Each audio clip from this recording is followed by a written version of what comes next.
Muhammadun. Maqamu wa tallahi ma mithluhu. Ẹni wọ́n bá dákọ̀ ànábì lẹ́gbẹ̀ẹ́ rẹ̀ tí ń tún wá ń sùn yóò máa sùn lọ ní. Maqamu lada sidratil muntaha. Ànábì tó ṣe pé nínú hadisi al-Imam Bukhari. Maqamu lada sidratil muntaha. حدثنا عبداني ثنا عبد الله لا مدد ثنا يونس ثنا أحمد بن صالح ثنا أنبشة لا مدد لا شغل المصطفى ثنا يونس ثنا أحمد بن صالح ثنا قال سعيد بن المسيب قال أبو هريرة أوتي رسول الله صلى الله عليه وسلم ليلة أسري به مقام الله ما مثله. àwọn tí wọ́n gba àdìsí yẹn wá ni mo kà síwájú. Ànábì ní Jìbìrìlù dé.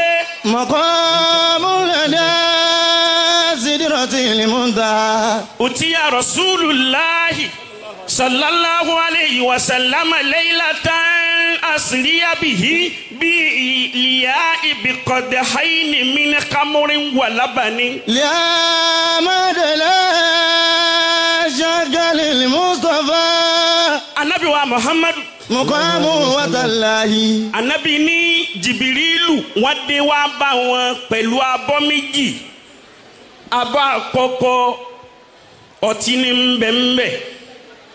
Abọ́ kejì wàrà ní ńbẹ̀ńbẹ̀. Jìbìrìlù wá ń sọ fáwọn pé káwọn túìsì kan nínú méjèèjì. مقام الله ما مثله. ما مثله ما مثله kọ́. ما مثله. فنظر إليهما. Ànábì ní mo wá wo abọ́ méjèèjì mo wò èyí tí mo fẹ́ mú mbẹ̀. فأخذ اللبن. Ànábì ní mo wá túìsì wàrà. فهو إليه شديد القوى. قال جبريل. Ó ní Jìbìrìlù wá sọ pé alhamdulillahi alladhi hadaka lil fatirati law akhasita la khamura gawat ummatuka. مقام لدى سدرة المنتهى. Jìbìrìlù ní òun dúpẹ́ fọ́lọ́run tìrì ànábì tó mú wàrà tó mú kíni tó mú ọtí torí tó bá fi mú ọtí gbogbo ìjọ rẹ ni ó sọnù láyé. لا مدى لا شغل المصطفى. لا مدى لا شغل المصطفى.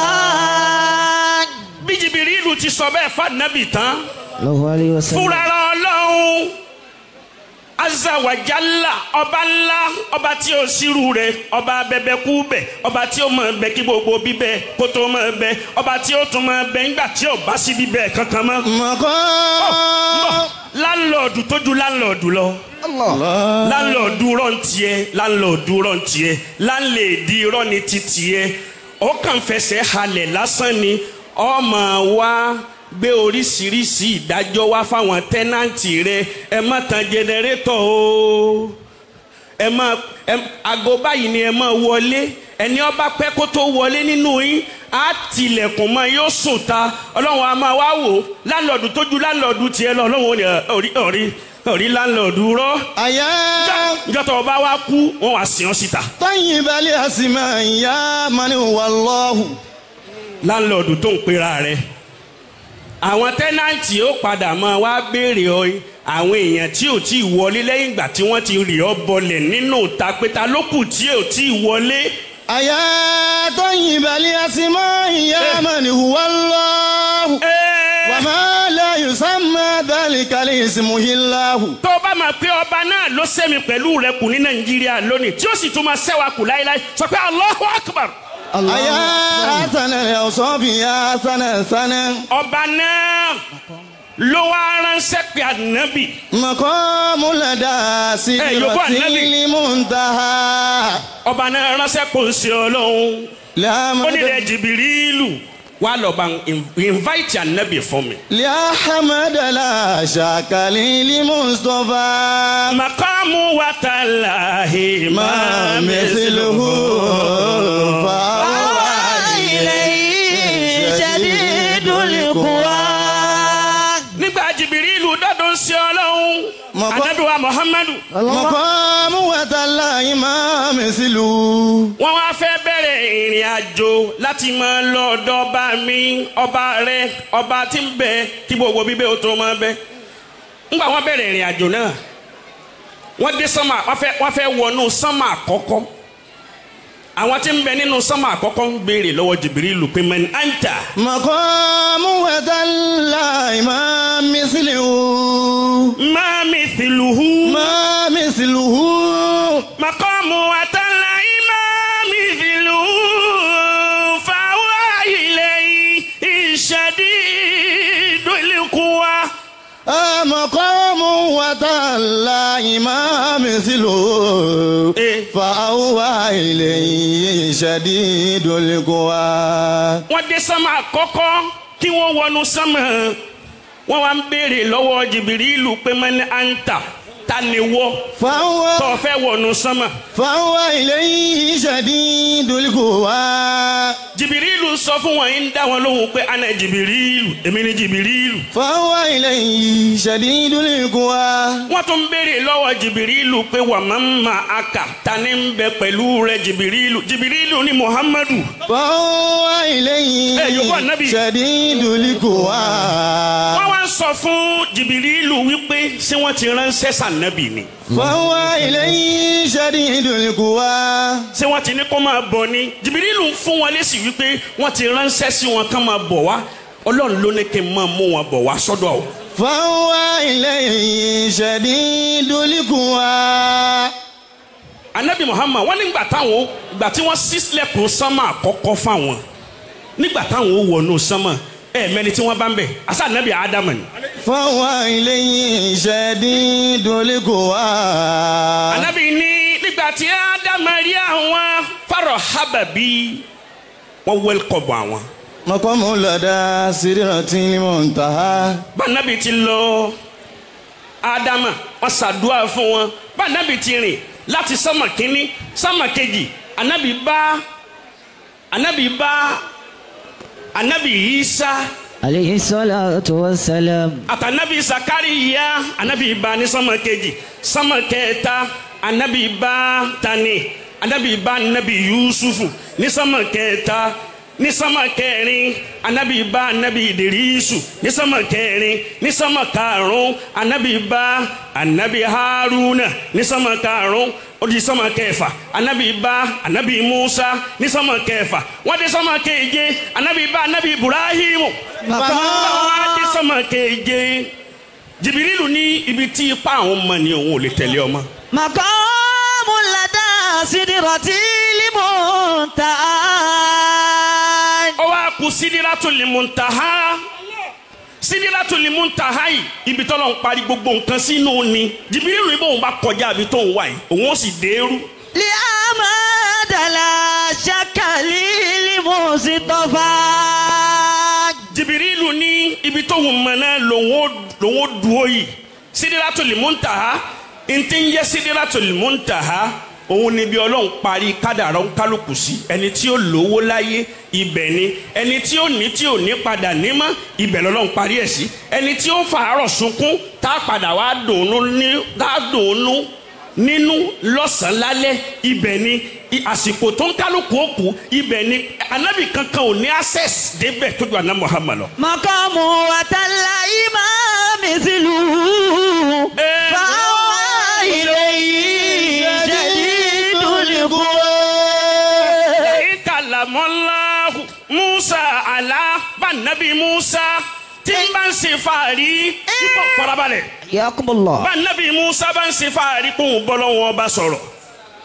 Allahu. anabi wa Muhammadu. Musa la. tá nabi Musa tí n bá ń ṣe fàárí kó ń bọ́ lọ́wọ́ sọ̀rọ̀ ní òkè Túrì Síná. bàbá mi Amirul Jaysh mú mi débẹ̀ ní Cairo. òkè náà bẹ́yàn bá bẹ̀rẹ̀ sí ní gùn látàárọ̀ yóò fẹ́ di ìrọ̀lẹ́ kó tó gùn tán. لئن كلم الله موسى لا. bí Musa bá ń ṣe fàárí pẹ̀lú pọ́ùn báláwọn ọba sọ̀rọ̀ lókè túrì sí iná. شريف من الطور يوم النداء فإن النبي أبا القاسم حبيب الرسالة فوق السلام. fàyínà nàbí ànábì tiwa fúnra rọ ọlọ́run ló invite wọn kán máa bọ̀ wá bá wọn. فإن jamali ẹ̀ yòbó ànábì. فإن النبي أبا القاسم. oúnjẹ làwọn èèyàn ń jẹ wọn yòbó ànábì bí mo ti fẹ́. فإن النبي أبا القاسم.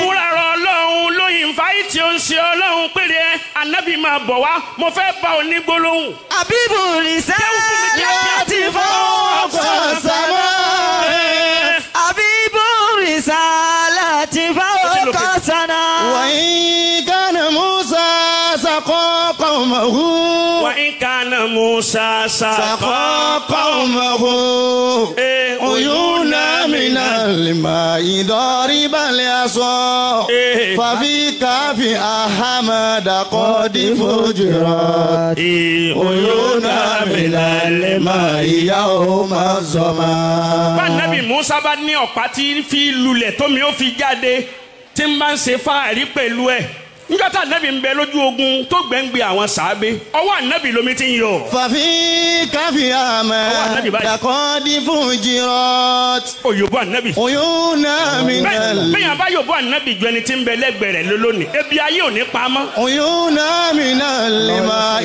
يوم الظما. torí pé mo lé bi ayé ò ní pa lójó gbóhùn sókè tó báyìí.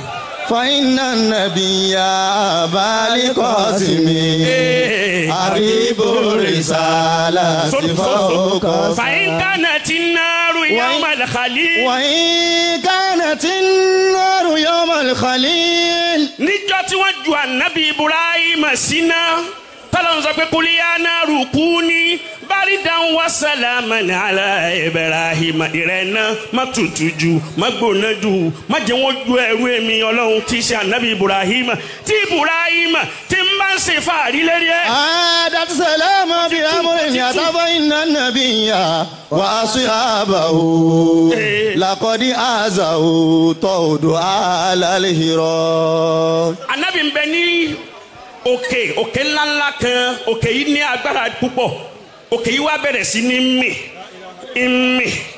àtànábì àtàwọn sàábẹ̀ ẹ̀ ànábì wá sọ fún òkè pé kún ní àjàbàn. فنادوا أسكن بنا يا هراء. ìwọ òkè yìí farabalẹ̀ mami ma èmi ànábì ń bẹ lérí rẹ̀. ألاك النبي والتقى. bí n bá tún gbọ́ pé kíkó tún mí tọ̀ yìí nìkan lọ́wọ́ já gbogbo okùn rẹ̀. فنادوا أسكن بنا يا هراء. bá nábì Ibrahim bá ń ṣe fàárí lórí pé wọ́n jù sínú iná kó jóná ẹ wo òkè tá nábì ti pàṣẹ tàṣẹ ń sì múlẹ̀ lẹ́ẹ̀kan náà. ألاك ànábì النبي Isa. وإن النبي ببادر داء. bẹ́ẹ̀ bá la nábì Isa ń jí kú. وإن كان محمد يويا لكم ntọ́lọ́ ń ṣe fún ànábì ju kó máa jí kú lọ. ينادي عيسى برب الأولى. ìwọ tí wọ́n lé síbi ẹran fanabi wọ́n lé ìwọ poison wọ́n lé síbi ẹran apá ẹran bítan ẹran sí ni wọ́n lé fanabi pé kanabi ọ̀jẹ́ ìwọ tó ya wèrè tó yẹ hànà tó yẹ pé bẹ́ẹ̀ yẹn bá jẹ́ yóò sì pa èpo lẹ́ẹ̀mẹ́wàá yóò di dàkúdà nísìnyí. وإن الدراع لقد سمها. sahabiyu bishiru nínú àwọn sàábì ànábì bishiru òun jẹ nínú ìwọ yẹn bó ti jẹ tán mubashara ló kú. يعود لأحمد يوم الغداء. ẹran tí wọ́n lé ní ìwọ ọlọ́run sì dá ẹ̀mí padà sára ẹran yẹn ẹran sì bẹ̀rẹ̀ sí ní sọ̀rọ̀ péré òsè ọlọ́run ìrẹ Muhammadu ya Rasulallahi ya Habiballahi ya Mustafa ya khayra khalqillahi wọ́n ti lé mi níwọ wọ́n bá wù ọ́ jẹ̀mí bọ́ ọba jẹ̀mí ikú kan tó kú òsì. يعود لأحمد يوم الغداء. anabi sì jẹ ẹran yẹn anabi tún wá lálàáfíà sí i àwọn sàábé wọn mọ̀ wípé obìnrin kan ló lé ẹran yẹn níwọ wọn wá fẹ́ pa obìnrin òun ni ẹ má pa mí o mo mọ̀ọ́mọ̀ ṣe é ni mo mọ̀ọ́mọ̀ lé ẹran ní wọ́fà nẹ́bì ni mo fẹ́ wò bóyá lóòótọ́ lọ́lọ́run rán níṣẹ́ mo ní bóyá pé lóòótọ́ lọ́lọ́run bá rán nẹ́bì níṣẹ́ ìwọ tí mo fi sí yìí kó jẹ́ kó sì mọ́ kù àmọ́ tó bá fi lé kú ọlọ́run ò rán níṣẹ́ kankan lọ. níjọ́ náà lobìnrin náà di Islam ló ṣe Islam. fàyínà nàbíyà bíbádìrí dá. bàbá wa kójọ ní ti torí ànábì tá a kójọ ní ti torí ọ̀sẹ̀ ọlọ́run tá a kójọ ní ti torí ànábì káwọn oníkéwu tó kún bọ̀ káwọn alẹ́ yìí tá n ṣe yìí ọ̀ pọ̀tọ́ súnà àtọ́lẹ́nu pàmò ní ìgbé odò. alal mushrikina bi sayfin fana. ó sì léwu kí pàmò tóbi tó ṣe bẹ́ẹ̀ ẹ bá wọ ni. fana dáwọ́. ó sì ti léwu kí ìgbín kó kéré tó ṣe bẹ́ẹ̀ rán ni. ó ti léwu kí pàmò kó tóbi tó àwa tọ́lẹ́nu àwọ̀ tí ò lẹ́mìí kó lẹ́ràn odò. fanadahu Jibrilu min fawqihi labbaika saliman tasha. bí wọn náà bá ń bẹnu ẹni tí yóò máa ṣoríire lọ láyéláyé báyọ̀ bọ́ ànábì lẹ́ẹ̀mẹ́ta wìtìwìtì. maqamu lada sidratil muntaha. wá bá ń sọ pé salli ya rabbana wa sallimu alama. Allah.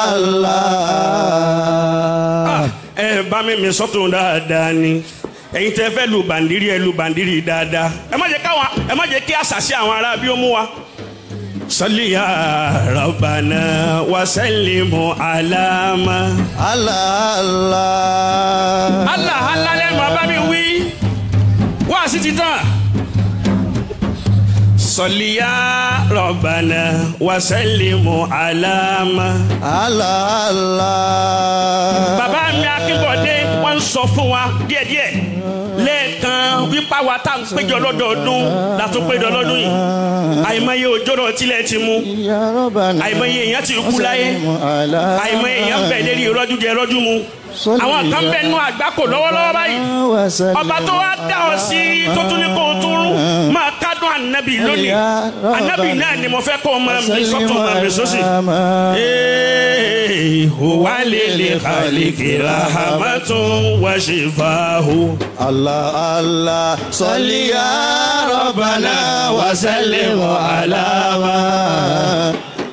huwa lil khaliqi rahmatun wa shifahu. Jamali ilé mi mo wá ń bọ̀ ilé mi ni mo wá o dákun máa mẹ sọ́tọ̀ bàbá fẹ́ ká gbà kó ayé ó sí ara rẹ máa rọra máa dẹ́ngẹ́ wọ́n náà bá tiẹ̀ máa sakọ díẹ̀ máa fà nẹ́bí sakọ. Allah salli ya rabbana wa sallim ala ma. huwa lil khaliqi rahmatun wa shifaa'u. Allah kayfa tariqa ruqiyaka al-anbiya. Allah ya sama mutawalati ya sama'u. Allah lam yusahuka fi ulaka wa qadha. Allah ya sana wa sana'u. Allah innama masalu sifatika lina. Allah sikama masala nujuma lima. Allahumma salli ala Muhammad. Allahumma salli ala Muhammad. Allahumma salli ala Muhammad. Allahumma salli ala Muhammad. Ya Rasulallah Anabi Muhammadu. Allah Anabi Muhammadu. Anabi Muhammadu. Aha Anabi Muhammadu. Ya Taha Anabi Muhammadu. Rasulallah Anabi Muhammadu. Ya Yasin Anabi Muhammadu. Rasulallah Anabi Muhammadu. Tamilu Anabi Muhammadu. Rasulallah Anabi